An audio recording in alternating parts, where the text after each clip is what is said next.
আসসালামু আলাইকুম দর্শক। আজ আপনাদের সামনে আমি যে জিনিসটা বলতে যাচ্ছি সেটা আপনারা অলরেডি জানেন।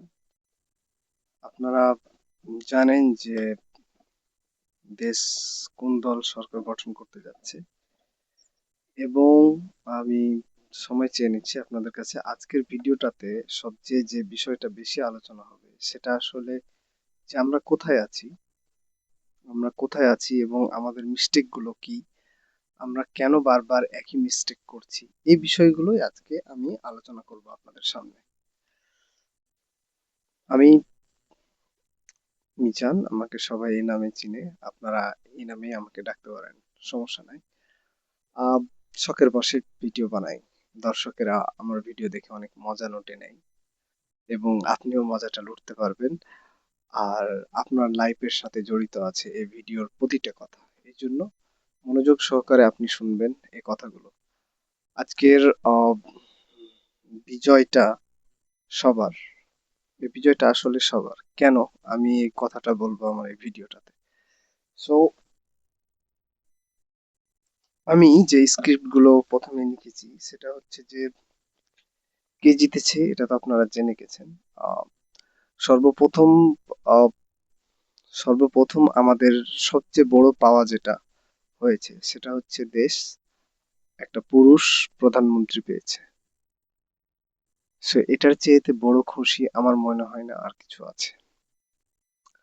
সো কারণ ইন্ডিয়াতে একটা কথা চালু আছে, আসলে আমি ভালো যে জিনিসটা সেই জিনিসটা নিব, কোথা থেকে নিচ্ছি এটা ম্যাটার করে না। যেমন ধরেন, আমাদের রাষ্ট্রে মুসলিম ধর্ম আমরা পালন করি, বাংলাদেশের সংখ্যাগরিষ্ঠ বেশি, বাট আমাদের একটা খারাপ অভ্যাস আছে, আমরা পান খেয়ে, এটা কিন্তু ইউরোপে নাই, বাট তারা কিন্তু খ্রিস্টান। আর আপনারা জানেন যে ইসলাম আমাদের পরিষ্কার পরিচ্ছন্ন থাকতে বলে। সো এখন আমি যদি বলি যে ইউরোপকে ফলো করা উচিত, আপনি বলবেন যে শালা পাগল হয়ে গেছে। আসলে বিষয়টা এরকম না। আমাদের তাদের কাছ থেকে গুড জিনিসগুলো আমাদের নিতে হবে। যেমন এটা একটা ওয়াল, ভালো একটা পরিষ্কার ওয়াল নষ্ট করে দিই। সো এটা সবাই না, আপনারা জানেন যে আমরা সবাই পান খাই না, কিছু মানুষ তো এই ক্যারেক্টার। সো এই জিনিসগুলোই আমি আমার বলা। সো এখন জামাত পাস হয়েছে, জামাত পাস হয়েছে। সো আমাদের প্রথম যে করণীয়, আমরা যদি এখন জামাতের যে প্রথম করণীয় সেটা হচ্ছে যে এখন যদি জামাত এটা করে যে আহ, আমার এই নিয়ম সবার উপর চাপিয়ে দাও, no, it's a big mistake will be, এটা অনেক বড় মিস্টেক হবে। ঠিক আছে, এই ধরনের মিস্টেক করা যাবে না।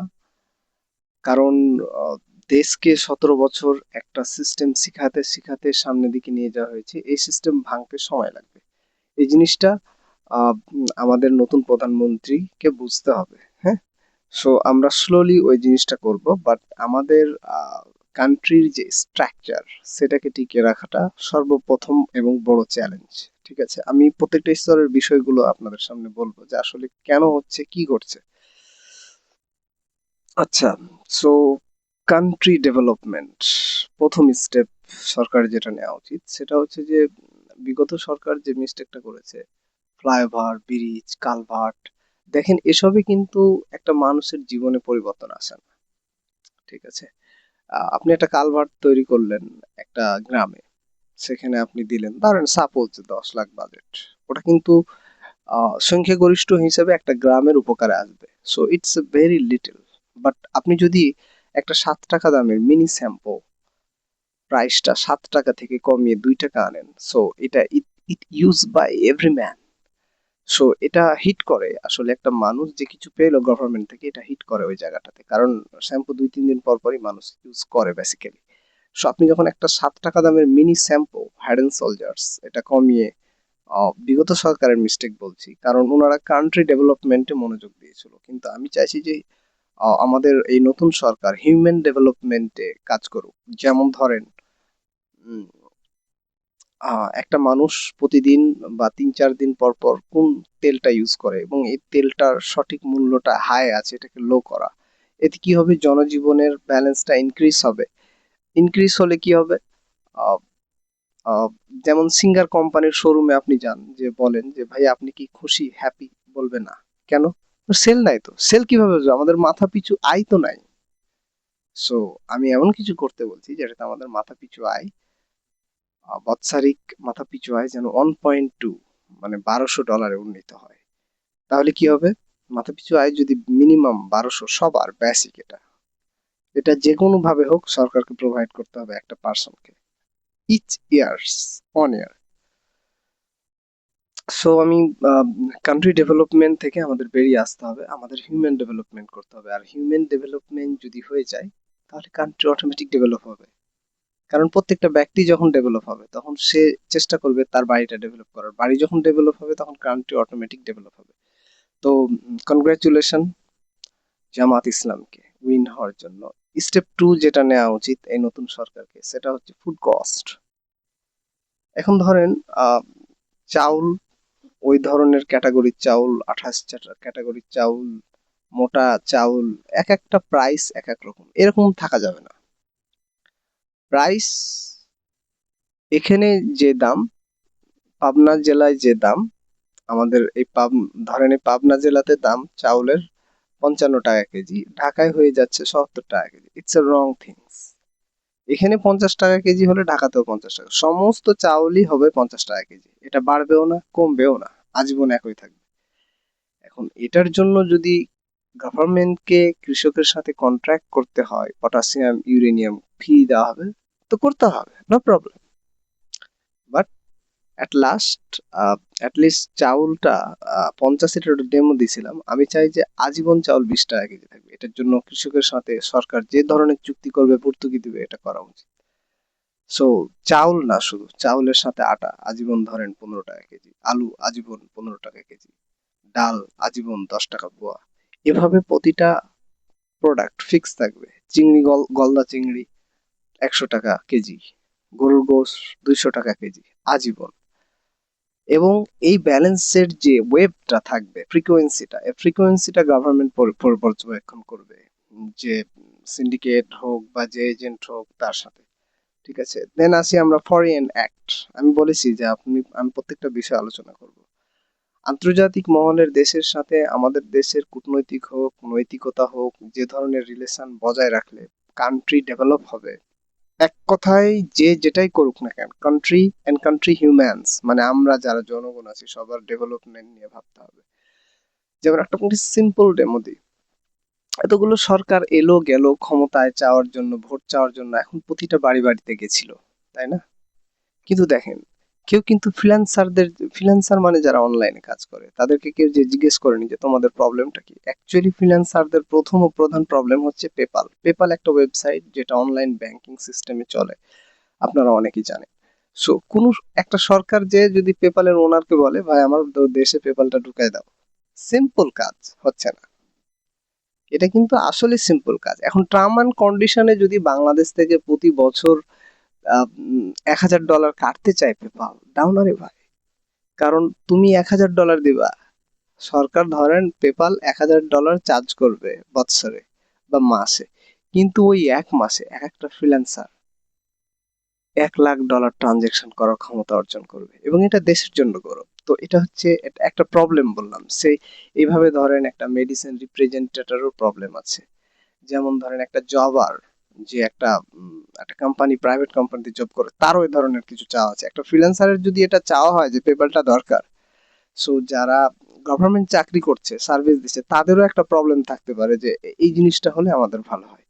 এই জিনিসগুলোকে ফাইন্ড আউট করাই হবে বর্তমান সরকারের দায় দায়িত্ব।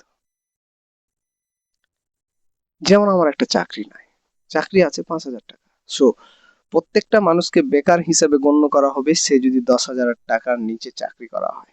এটা হবে বর্তমান সরকারের দায় দায়িত্ব। সো আমরা নেক্সট টপিকে যাচ্ছি, ফর দ্য পিপল। সরকার আসলে প্রত্যেকটা ব্যক্তিকে নিয়ে ভাবে না। যেমন ধরেন রিসেন্টলি একটা ভিডিও ভাইরাল হয়েছে, সেটা হচ্ছে একটা রিক্সা চালকের মাথাতে আঘাত করে রিক্সা নিয়ে পালিয়ে যাওয়া, আপনারা দেখেছেন অনেকে ভিডিও ফুটেজটা।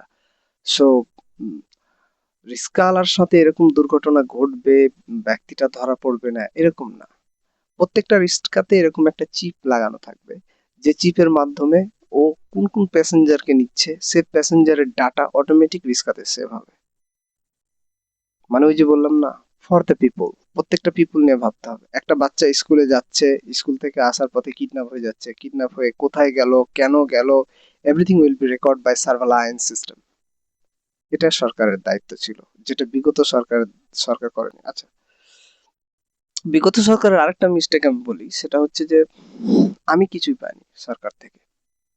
হ্যাঁ, ক্লাস 6 এর বই ফ্রি দিয়েছে, আমার ভাই পেয়েছে, এটা ধরা যায় 2% ডেভেলপ করছে বিগত সরকার, যে লেডি সরকার ছিল আমাদের 17 বছর জোর করে ক্ষমতায়। সো আমি কিছু পাইনি, আমাকে একটা ভালো জব দিতে পারেনি, আমার ফ্যামিলির কোনো ডেভেলপ হয়নি। আমরা যা করেছি নিজে করেছি, সরকার থেকে আমরা কিছুই পাইনি। যদি চাউলটা 20 টাকা কেজি দিত তাও মনে করতাম যে না, কিছু দিয়েছে। স্যাটেলাইট আকাশে উড়াইছে, স্যাটেলাইট থেকে আমি কি পাচ্ছি আমি জানি না। So nothing. ডেভেলপ এমন ভাবে করতে হয়, যদি আমাদের আপা সানসিল্ক শ্যাম্পুটা, এটা কোন দেশের হচ্ছে আমি নট ইম্পর্টেন্ট, এটা পরের সাবজেক্ট, আপনারা বলতে পারবেন এটা তো ইন্ডিয়ার, এটা পরের সাবজেক্ট। চায়নারও হতো, হোক গা চায়নার, কিন্তু আমার কথা হলো যে যে জিনিসটাতে আমি 7 টাকা দিয়ে কিনছি শ্যাম্পুটা, এটা যদি 2 টাকা হতো বা 1.5 টাকা করে দিত, তাহলে আমি মানতাম যে উনি কিছু করে গেছে, কারণ এটা আমি ডেলি ইউজ করি। সো আমরা প্রতিনিয়ত যে জিনিসগুলোর সাথে কানেক্টেড, যেমন চাউলের সাথে কানেক্টেড, যেমন আমরা ভোজ্য পণ্যের সাথে কানেক্টেড, যেমন আমরা ইলেকট্রিসিটির সাথে কানেক্টেড। আমার এরকম অনেক ফ্রেন্ড আছে যারা কারেন্ট ফ্রি করে দিতে পারবে, তাদেরকে নিয়ে রিসার্চ সেন্টার বসানো উচিত। বলছে আমার ওই ফ্রেন্ডটা যে মিজান, এমন সিস্টেম আছে, স্টেপ আপ ট্রান্সফরমার ব্যবহার করে লো ভোল্টেজকে হাই ভোল্টেজে পরিবর্তন করে পুরো শহরকে বিদ্যুতে চালানো দরকার। এখন এটা যদি ও করতে যায়, তাহলে ও কিন্তু নেস্কোর দুশ্মন হয়ে যাবে, শত্রু হয়ে যাবে, কারণ নেস্কো বিজনেস করছে এটা নিয়ে। সো আমরা উম, দেশের যখন উপকার চাইবো, তখন কে কার শত্রু হলো, এই অবজেক্ট আপ ডাউন ফ্রিকোয়েন্সিটাকে সরকারকে কন্ট্রোল করতে হবে। এটা হচ্ছে আপনাদের দায়িত্ব। সো আপনি জানতে চান যে আপনার দায় দায়িত্ব কি, যেহেতু আপনি আপনার জেলাতে ভোটে জয়যুক্ত হয়েছেন। আপনার দায়িত্ব হলো, আপনার গ্রামে কে অনাহারে আছে বা চাউল কিনতে পারছে না, বা এমনও দেখা যায় যে একটা ব্যক্তি বিয়ে করতে পারছে না, কেন? কারণ তার ঘর বানানোর সামর্থ্য নাই। আপনার উচিত এমন কিছু করা যেন প্রত্যেকটা ব্যক্তি, বেকার ব্যক্তি ঘর বানাতে পারে, বা যারা ঘর বানাতে পারছে না ঘর বানাতে হেল্প করেন। এটা আপনার দায়িত্ব। আপনি একটা নতুন এমপি নির্বাচিত হয়েছেন, 100% আপনার গ্রামে এরকম আছে যে ঘর বানানো, ঘর নাই, তার কারণে হয়তো বিয়ে করতে পারছে না। ওকে, স্টেপ 6, অল এভরিথিং ট্রান্সপারেন্ট হতে হবে। ট্রান্সপারেন্ট বলতে ধরেন স্টুডেন্টস ভাতা চালু করা হলো রংপুর বিভাগের জন্য। এখন রংপুর বিভাগকে ইউরোপিয়ান ইউনিয়ন $10 কোটি দিল। সেই $10 কোটি ওই বিভাগের বড় ডিসপ্লে বোর্ডে জনগণ দেখতে পাবে। এখন একটা মানুষ যদি 2 টাকা দেয়, ওই 2 টাকা ওখানে ডিসপ্লেতে উঠবে। এটা হলে কি হবে, টাকাটা কোথায় গেল, কিভাবে গেল, ট্রান্সপারেন্সি থাকবে। এটা শুধু রংপুর বিভাগের জন্য বলছি তা কিন্তু না, এটা পুরো বাংলাদেশের জন্যই বলছি। এক কথায় সরকারের কোথায় কত টাকা আছে এবং কোথায় কত টাকা দিবে, এটা সম্পূর্ণ ডিজিটালাইজেশন মেশিনে সব দেখতে পাবে। এটাকে আরো ইজি করে দেওয়া যাচ্ছে। যেমন ধরেন বর্তমানে দেশে স্টুডেন্টস ভাতা খুব কম পায়, উপবৃত্তিও খুব কম পায়। এখন যদি ধরেন যে বাংলাদেশে এতগুলো ফার্মাসিউটিক্যালস আছে, সবাই যদি বরিশাল বিভাগের দায়িত্ব নিয়ে যায়, যে আমরা যতগুলো ফার্মাসিউটিক্যালস আছে এরা সবাই বরিশাল বিভাগের 1 to 5, 6 to 10, 10 to 11, মানে ইন্টারমিডিয়েট, এদের স্টুডেন্টস ভাতা দেওয়া হবে। ক্লাস 1 to 5 500 টাকা, 5 to 6, 6 to 10 1,500 টাকা, ইন্টারমিডিয়েট 2,500 টাকা। তো এতগুলো ফার্মাসিউটিক্যালস, এটা যদি কম্পিটিশনে নামে, প্রত্যেকটা ব্যক্তির লাইফ চেঞ্জ হবে, একটা বিভাগ চেঞ্জ হবে। আবার দেখা যাচ্ছে ফার্মাসিউটিক্যালকে দায়িত্ব দিলেন বরিশাল বিভাগের, এবার ফ্রিল্যান্সারদের দায়িত্ব দিয়ে দেন যে রাজশাহী বিভাগের। আর বাংলাদেশের যতগুলো ফ্রিল্যান্সার আছে রাজশাহী বিভাগের স্টুডেন্ট ভাতা দিবে। আসলে প্রপার প্ল্যানের দরকার আপনাদের। ওকে, এবার আসেন, বাংলাদেশে অনেকগুলো সিনেমার ডাইরেক্টর আছে। এগুলো ধরেন 20টা 25টা, হঠাৎ করে একজন মাথা গুজাই দিল, হঠাৎ করে আরেকজন মাথা গুজাই দিল না, limited, it will be 10 or 15, 10টা থেকে 15 জন থাকবে, ওদের মধ্যে কম্পিটিশন হবে। আর কেউ ফিল্ম ডাইরেক্টর হিসেবে নাম লেখাতে পারবে না। হ্যাঁ পারবে, যদি ওখান থেকে একজন বাদ চলে যায় তখন ওরা সিরিয়াল থাকবে ডাইরেক্টর হিসেবে নাম কি, ইটস উড বি লিমিটেড। ঠিক আছে, বাংলাদেশে ব্যাংক কতটি আছে জানেন? 50+। আমি যদি চোখ বন্ধ করে দিই তাহলে আমার মনে পড়বে একটা একটা করে ব্যাংক। যেমন ধরেন আমি চাঁপাইনবাবগঞ্জের বড় ইন্দারা মোড় থেকে এখন বাজার যাব, পুরাতন বাজার। প্রথমে যে ব্যাংকটা পড়বে বাতেন খায়ের মোড়ে সেটা হচ্ছে ইসলামী ব্যাংক। ওকে, আমি যদি আরেকটু সামনের দিকে যাই তাহলে নিমতলা মোড় পার হলাম, তারপরে এলাম বড় ইন্দারা মোড়, এখানে ম্যাক্সিমাম ব্যাংক আছে। কিন্তু আমি আমি চাঁপাইনবাবগঞ্জ শহরে দেখেছি যতগুলো ব্যাংক আছে এগুলো কিন্তু শান্তি মোড় থেকে আপনার পুরাতন বাজার সোজা নদীর দিকে যেতে লেগে সব সব মানে 86% ব্যাংক ওই রাস্তাতে আছে। আচ্ছা আমি বলছি, আপনি শুনেন, আমি শুধু রাস্তা মনে করবো ব্যাংকগুলো অটোমেটিক চলে আসবে। দেন আমি বড়িন্দার মোড়ে আছি, এখানে আছে Jamuna bank, mercantile bank, prime bank, BRAC bank, premier bank. Okay, Dutch Bangla mobile bank ডান পাশে আছে। তাহলে দেখেন এখানে কতটি আছে। একটু যদি সামনে আগাই চাঁপাইনবাবগঞ্জ পৌরসভার দিকে তাহলে ওখানে আছে basic bank limited, import export bank limited. আচ্ছা এবার আমি আরেকটু সামনের দিকে আগাই, আমি চলে আসলাম পৌরসভা পার হয়ে সিটি ব্যাংকের কাছে। ওকে, যেখানে একটা মাদ্রাসা আছে দারুল ইসলাম মাদ্রাসা। ওখানে আছে আপনার জনতা ব্যাংক, রূপালী ব্যাংক, মেবি দুটার মধ্যে একটা আছে, এবং আছে সিটি ব্যাংক লিমিটেড। আমি যদি আরেকটু সামনের দিকে যাই তাহলে ডান পাশে আছে উত্তরা ব্যাংক লিমিটেড, তারপর আছে ইউসিবি ব্যাংক লিমিটেড, তারপরে আছে আইএফআইসি ব্যাংক, তারপর আছে এবি ব্যাংক, তারপর লাস্টে আছে জনতা ব্যাংক, তারপরে আছে ন্যাশনাল ব্যাংক। তাহলে আপনি চিন্তা করতে পারেন যে পুরো রাস্তাটাতে ব্যাংকগুলো আছে। তো এতগুলো ব্যাংকের দরকার নাই। বাংলাদেশে যদি 7টা ব্যাংক হয় বা 10টা ব্যাংক হয় এবং এই 10টা ব্যাংকের মধ্যে কম্পিটিশন হয় তাহলেই না, আর লাগবে না। কিন্তু এই জিনিসগুলো কন্ট্রোল হয় না, it just need some controlling chips. Research about developing country, who, you, me, যারা রিসার্চ করে তারাকে উঠিয়ে দেওয়া হয়। ধরেন বাংলাদেশটা একটা হাঁড়ির মতো, 17 বছর যারা জোর করে ক্ষমতায় ছিল তারা হচ্ছে হাঁড়ির তলা ফুটা করে চলে গেছে। এখন ইউনূস সরকার এসে ওই ফুটাগুলোকে তালি মারতে মারতে সময় শেষ হয়ে গেছে, হাঁড়িতে যে পানি ঢালবে ওই সময়টা নাই, নির্বাচন চলে আসছে।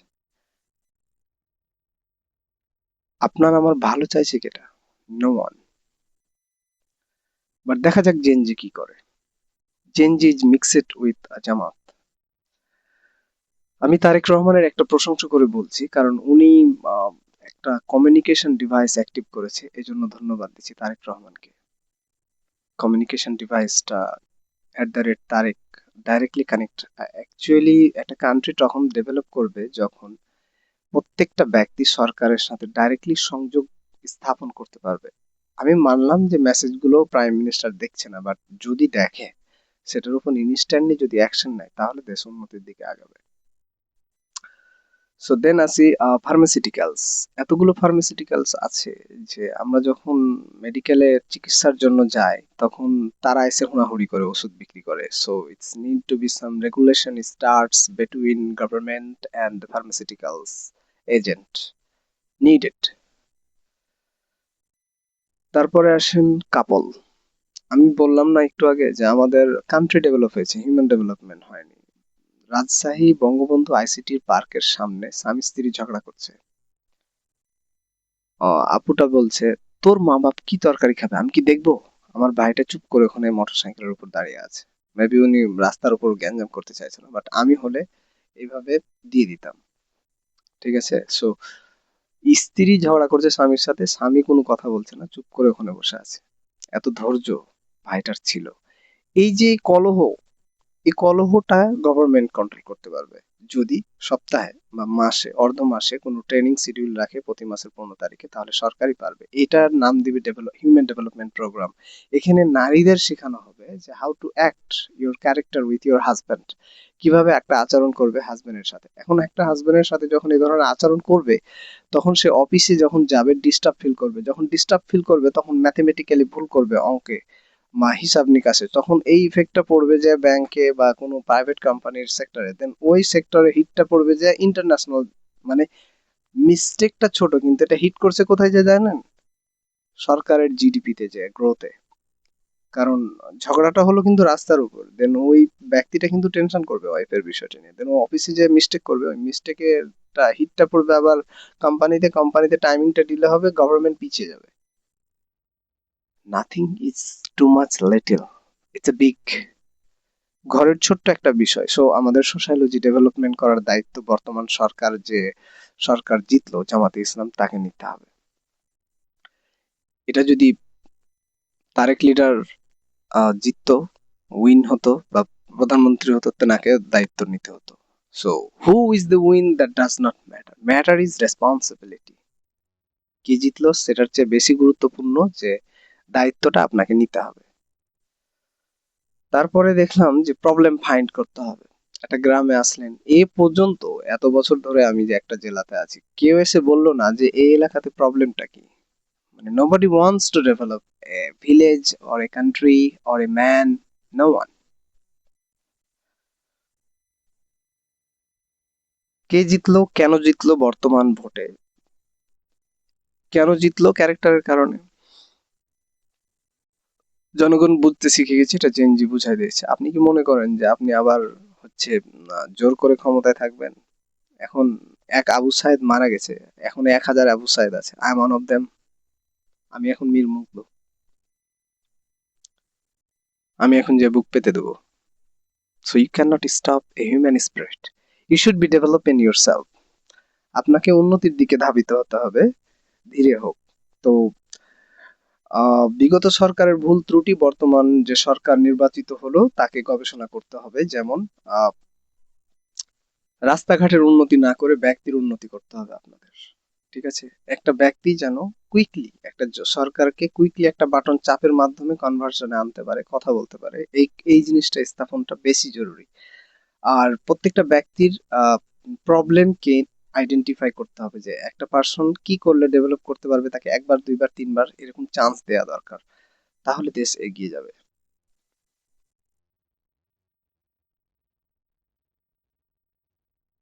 ক্ষমতা আসার পর বড় বড় অফিসারদের অল্টারনেশন সিস্টেম এক্সচেঞ্জ করতে হবে। ঠিক আছে, পুলিশ স্টেশনে কেউ কমপ্লাইন দেওয়া মাত্র অ্যাকশন হয় না। আমি 5-6 বার গেছি, কোনো অ্যাকশন নাই। তা আমি কিভাবে বিগত সরকারদের সিস্টেমকে অ্যানালাইজ করব? ক্ষমতায় আছে নট কান্ট্রি ডেভেলপমেন্ট। আপনি যেহেতু নতুন এমপি নির্বাচিত হয়েছেন আপনার জেলা থেকে, আপনার দায়িত্ব হলো দেশের উন্নতি না করে ব্যক্তি ডেভেলপ করা। ট্রেনিং করান, প্রোগ্রামে অ্যাটেন্ড করান, কথা বলেন, সবাইকে নিয়ে বসেন। রিস্কা ছিনতাই হয়ে যাচ্ছে, বেসিক রিভার্স মুডটা আপনাকে বুঝাই হবে। রিভার্স মুডটা হচ্ছে যে আহ, ধরেন বিগত সরকারের একটা কাজ হলো কয়েদি বাড়ছে, তো কয়েদি বাড়ার কারণে জেলখানা বড় করা হচ্ছে। বাট এটা যদি ডেভেলপমেন্ট কান্ট্রির দিকে তাকায়, তাহলে ওরা বলবে যে না, যে টাকাটা দিয়ে জেলখানা বড় করা হচ্ছে ওই টাকাটা দিয়ে যেন ক্রাইম কমে সেখানে ইনভেস্ট করা। এটাকে বলা হয় রিভার্স থিংস। মেডিকেলে গেলে একটা ব্যক্তি যদি পেট ব্যথা নিয়ে যায়, এমার্জেন্সি তাকে ট্রিটমেন্ট দেওয়া হয় না, তাকে আগে রেজিস্ট্রেশন করা হয়, দেন ওয়েটিং এ রাখা হয়। ওয়েটিং এ রাখতে রাখতে দেখা যায় যে রক্ত শূন্যতা হয়ে মারা গেছে। It's a fault. আপনাকে আগে বাংলাদেশ থেকে ট্যালেন্ট ব্যক্তিগুলো কানাডা, থাইল্যান্ড, নেদারল্যান্ড, আয়ারল্যান্ড কেন যাচ্ছে জানেন? কারণ আপনার সরকার দেশের জনগণকে তার প্রাপ্য রেসপেক্ট দিতে পারে না। একদিন দেখছি যে একটা কয়েদিকে ধাক্কাতে ধাক্কাতে, একটা পুলিশ হাজতিকে ধাক্কাতে ধাক্কাতে প্রিজন ভেঙে তুলছে। ও তো হাজতি, তাই না? ওর এখনো সাজা ফিক্স হয়নি। সো পুলিশ ডিপার্টমেন্ট তাকে ধাক্কা দিবে কেন? তাকে সম্মান দেখাতে হবে, কারণ তার সাজাটা এখনো ফিক্স হয়নি কোর্ট থেকে। মানে কি রে ভাই, ও এভরি ম্যান, একটা ভিক্ষুকও রেসপেক্ট ডিজার্ভ করে, একটা স্টেট ব্রেগারও রেসপেক্ট ডিজার্ভ করে। তাহলে তুমি তাকে ধাক্কা মারতে মারতে প্রিজন ভ্যানে তুলছো, তাহলে তোমাকে কি আমি কি বলবো? No, not talent. দেখেন আমাদের যেসব ভাইরা পুলিশ ডিপার্টমেন্টে চাকরি করেন, তারাকে আমি বলবো না খারাপ, কারণ আমি এখন গুগলে আছি, আমি এখন এমন ক্যামেরা ইউটিউব চ্যানেলে আছি। কিন্তু এটা একটা ডিপার্টমেন্ট, তাই না? সো তারাকে কি সবাই ট্যালেন্ট বলবেন? All are those talent? তাহলে ডিবি কেন হলো? ডিবি যদি ট্যালেন্ট হয়, তাহলে পিবিআই এর কেন জন্ম হলো? পিবিআই যদি ট্যালেন্ট থাকে তাহলে সিআইডির কেন জন্ম হলো? যে কোয়েশ্চেন্সটা আমাকে খুব হ্যাং করে। একটাই সেকশন, 7টা ভাগ। Why? Why? Something lack, something losing in this sections, something fishy. একটাই ডিপার্টমেন্ট, কাজ একটা, ইনভেস্টিগেশন করা, অপরাধীকে শাস্তি দেওয়া। কিন্তু এখানে 7টা সেকশন খোলা হচ্ছে। ফাইল কোর্টে যায়, আরো উন্নত ডেভেলপমেন্ট চাই, ফাইল ওখানে যায়, here and there, time gone, time gone. আমাদের কোনো জীবনের সময়ের মূল্য নাই, আমাদের সময়ের খুব মূল্য আছে। সরকারকে এমন কিছু করতে হবে যেন প্রত্যেকটা জনগণের রাইট মূল্যটা দেওয়া যায়। ওকে, এ পারসন, আমার নেক্সট স্ক্রিপ্টে লেখা আছে, a person must valid service received from everywhere. যেমন ধরেন, ইন্স্যুরেন্সে একটা ব্যক্তি যে ইন্স্যুরেন্স ওপেন করলো, পরে 3 দিন পরে ইন্স্যুরেন্স কোম্পানিটা পালায় গেল। হয় কারণ ওই ইন্স্যুরেন্স কোম্পানিটা গভর্নমেন্টের নজরদারিতে ছিল না। এই জিনিসগুলো বাদ দিতে হবে। হ্যাঁ, আপনার দায়িত্ব। আমি কিন্তু পুরো বাংলাদেশের এমপিদের উদ্দেশ্যে বলছি, প্রত্যেকটা ইন্স্যুরেন্স কোম্পানি সরকারের রেজিস্ট্রেশন খাতায় রেজিস্ট্রেশন থাকতে হবে এবং সরকারকে বলতে হবে কোম্পানিটা যদি টাকা মেরে দেয়, I will take responsibility for this, you can trust them, you can input balance. এবং প্রত্যেকটা ডকুমেন্ট আমার কাছেও থাকবে, কোম্পানির কাছেও থাকবে। একটা দেশকে গোছাতে হয় কিভাবে, এই কথাগুলো বলছি কিন্তু আমি। সো আমাদের দেশের, আহ, প্র- আমি যদি এমপি নির্বাচিত হতাম কোনো জেলা থেকে, ঠিক আছে, বিএনপির হোক বা জামাত ইসলামের হোক, দেন আমি প্রথমে অ্যাকশন নিতাম বিস্কুটের প্যাকেটে যে আরবি লেখা আছে সেটার বিরুদ্ধে। কেন জানেন? কেউ বিস্কুটের প্যাকেটটা এইভাবে ছিঁড়ে ফেলে, দেন বিস্কুটটা খেতে খেতে ও চলে যায়, পরের জন ব্যক্তি ওই বিস্কুটের প্যাকেটের উপর পা দেয়। সো কেউ আমাদের মাঝে আছে, কোনো স্পাই আছে বাহির রাষ্ট্রের, যে আমাদের কোরআন শরীফকে অবমাননা করার জন্য এই সিস্টেমটা চালু করেছে। সো আমি যদি প্রথমে ক্ষমতা অর্জন করি, তো প্রথমে প্রত্যেকটা বিস্কুট তৈরি বা চকলেট তৈরির কারখানাকে 30 days ওয়ার্নিং দেওয়া হতো, তাদের প্রিন্টিং মেশিন চেঞ্জ করে আরবি লেখাটা উঠায় দেওয়া। এটা Bangladesh. So no allow Arabic writer in foil, product foil, no, not allow. কারণ আমি যখন রাস্তা দিয়ে হেঁটে যাই, আমি কিন্তু খুব সাবধানে পা দিই কোন বিস্কুটের খোলের উপর বা খোসার উপর। কারণ ওইটা ওইখান থেকে তৈরি হয়, ভিতর থেকে তৈরি হয় আরাবিক লেখার উপর। আপনার ইমান যদি শক্ত থাকে, আপনি কখনোই এ ধরনের কাম করতে পারবেন না। আর একটা অকল্ট সাবজেক্ট বলি, সেটা হচ্ছে যে যদি আপনাকে কেউ পাগল বলে, তাহলে আপনি বুঝে নেবেন ওই ব্যক্তিটা পাগল। হ্যাঁ, I am one of them, I am one of them. Okay, এবার যদি আমি আমার প্রবলেম ধরি, তার মানে আমার মতো আরো কেউ আছে। ওকে, আমার প্রবলেম হচ্ছে আমার একটা ভালো চাকরি দরকার। এটা সরকারকে এখন নিশ্চিত করতে হবে প্রত্যেকটা ফ্যামিলিতে যেন একজন ভালো চাকরি হয়। এবং হাসপাতালে যে আমাকে লাইন ধরতে হয়, আমি লাইন ধরতে চাই না। এমন কিছু করবেন যেন হাসপাতালে লাইন ধরা না লাগে, ওয়ান স্টপ সার্ভিসে। সো ভালো চিকিৎসা করতে হবে। যদি ডাক্তারেরা কথা না শুনে, সেখানে রোবট ডাক্তার বসায় দেন, সমস্যা নেই। এমার্জেন্সি পুলিশ সার্ভিস, 999-এ ফোন দিলে বলে আপনি আপনার পার্শ্ববর্তী নিকট থানাতে যান, তাহলে ওখান থেকে সমাধান পাবেন। না, আমি কল দেওয়ার 10 সেকেন্ডের মধ্যে পুলিশকে আমার মোবাইল ট্র্যাক করে আমার স্থানে আসতে হবে, যেটা ইউরোপ কান্ট্রিতে হয়, আয়ারল্যান্ডে হয়, নিউজিল্যান্ডে হয়। প্রতিটা ব্যক্তির রেসপেক্ট অনায়ন করতে হবে।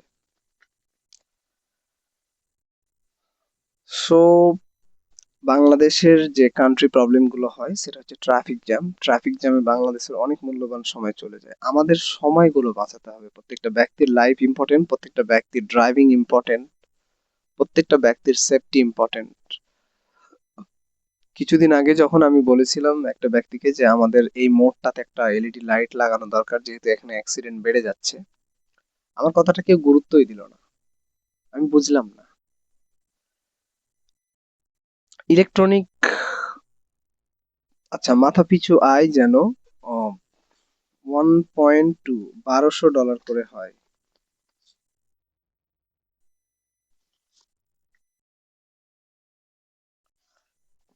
মানে এট লাস্ট গভর্নমেন্টের কাছে আমার চাওয়া যেন প্রত্যেকটা ব্যক্তির আয়, মাথা পিছু আয় $1200 হওয়া উচিত। বাৎসরিক মিনিমাম। সেই জিনিসগুলো যদি আমরা বাস্তবায়িত করতে পারি, তাহলে আমরা ভবিষ্যতে একটা সুন্দর রাষ্ট্র গঠিত করতে পারবো। আর আমাদের যে বর্ডার এরিয়াতে বিজিবি ভাইয়েরা আছে, সেই ভাইদের প্রতি 5 কিলোমিটার পর পর একটা করে ন্যানো ট্রিটমেন্ট সিস্টেম, যেটাকে বলা হয়, অটোমেটিক বক্সের মধ্যে ঢুকিয়ে দিলে ওনার বডিতে কোনো ফ্র্যাকচার থাকলে অটোমেটিক ট্রিটমেন্ট হয়ে বাড়িয়ে যাবে। এই যে জিনিসগুলো হাই থটের আসলে, সরকার পারে না এমন কোনো কিছু নাই। এখন যদি বিগত সরকার যে ম্যাডাম ছিল ওনাকে যদি বলি যে ব্যাংক এশিয়া থেকে $120 কোটি দেওয়া হয়েছিল রোহিঙ্গা ইস্যুতে, টাকাটা কি করেছেন জবাব দিতে পারবে না। বাট আমি কিন্তু পাবলিক, আমি কিন্তু জবাব চাইতেই পারি, ঠিক আছে? বাট কি কি করেছেনটা আপনি? আপনি যে এত কিছু তৈরি করলেন, একটা দিন লাগলো সবকিছু গুড়িয়ে ফেলতে। সো আমাদের বিগত সরকারের ডেমোটাকে আমাদের আসছে সরকারকে প্রতিনিয়ত ফলো করা উচিত। যে সরকার আজকে গঠিত হলো, এই সরকারকে বিগত সরকারের ডেমোগুলো দেখা উচিত, যেন কখনোই নিজস্ব স্বার্থে কেউ কোনো আইন তৈরি না করে বসে। প্রত্যেকটা জিনিস ডিসিশন নিতে হবে প্রত্যেকটা লেভেলের ব্যক্তিকে জিজ্ঞেস করে যে আইনটা আমি চালু করতে যাচ্ছি এটা কেমন হবে, যদি হ্যাঁ ভোটে যুক্ত হয় তাহলে ওই আইনটা রান করতে হবে। এবং এতক্ষণ ধরে আপনি ভিডিওটা দেখেছেন, এই জন্য আপনাকে অনেক ধন্যবাদ। কান্ট্রি ডেভেলপ করতে চাইলে সবাইকে একত্রিত করুন, প্রবলেমগুলো ফিক্স করুন অন বাই অন। আপনার যদি মনে হয় যে আপনি 50,000 টাকার বেশি আয় করছেন, তখন ওই টাকাতে আপনার পাশের গ্রামের পাশের বাড়ির কোনো বুলবুল হোসেন নামে বা হামিদ নামে কোনো ব্যক্তি আছে যার ছেলে বিয়ে করতে পারছে না কারণ তাদের কোনো ঘর নেই, তো আপনার দায়িত্ব, যেহেতু আপনার বেতন বা আপনার বিজনেস থেকে পার মান্থ 50,000 আসছে, আপনার উচিত তাকে সাপোর্ট দেওয়া। আমার হলে তাই করব। But I am coming slowly. I also be the part of the nations. Very soon you will be see to me as a political system. I take over from Naga city as a political leaders. Develop. At first আমি প্রত্যেকটা মানুষের problem গুলো solution টানবো, দেন নগা সিটিকে সুন্দর করে সাজাবো। ঠিক যেভাবে শোকেসে আপনারা খেলনাকে সাজিয়ে রাখেন আপনার বাসায়, ওইভাবে নগা সিটিকে সাজানো হবে। দেন আমি জনগণকে বলে দেবো, যদি আপনারা চান যে নওগাঁ সিটির মতো পুরো বাংলাদেশের চেহারা হোক, আপনারা অমুক মার্কায় ভোট দেন। সিম্পল। একটা জাতিকে, একটা নেশনকে বা একটা ব্যক্তিকে প্রেসিডেন্ট হতে বেশ কিছু করতে হয় না। আপনি একটা জেলাকে সাজান 3-4টা কোম্পানিকে নিয়ে বা 3-4টা ব্যক্তিকে নিয়ে একটা জেলাকে সাজাবেন, দিয়ে বলে দেন যে পুরো বাংলাদেশের চেহারাটা এরকম করব, ভোট দেন, দিয়ে দিবে। Just a nano plan. So thank you. চ্যানেলটা সাবস্ক্রাইব করে দেবেন। আমি অবশ্য রাজশাহী সিটি নিয়ে ভিডিও করি, আর বিভিন্ন কোম্পানির রিভিউ নিয়ে, আর যে কোনো বিষয় নিয়ে। So it was a political democracy or Republican Democrat, I don't know. I just want a family be good. A man must get respect from society. মানুষের মানুষের সাথে যেন ঝগড়া না হয়, রোডে যেন অ্যাক্সিডেন্ট না হয়, হাসপাতালে গেলে যেন একটা ব্যক্তি সুচিকিৎসা পায়, পুলিশ স্টেশনে গেলে যেন একটা ব্যক্তি এমার্জেন্সি হেল্প পায়। এই জিনিসগুলোই আমার বলার, আর কিছু না। আমি 22 বছর ধরে কখনো ভোট কেন্দ্রে যাইনি, আজকে ভোট দিলাম। So thank you.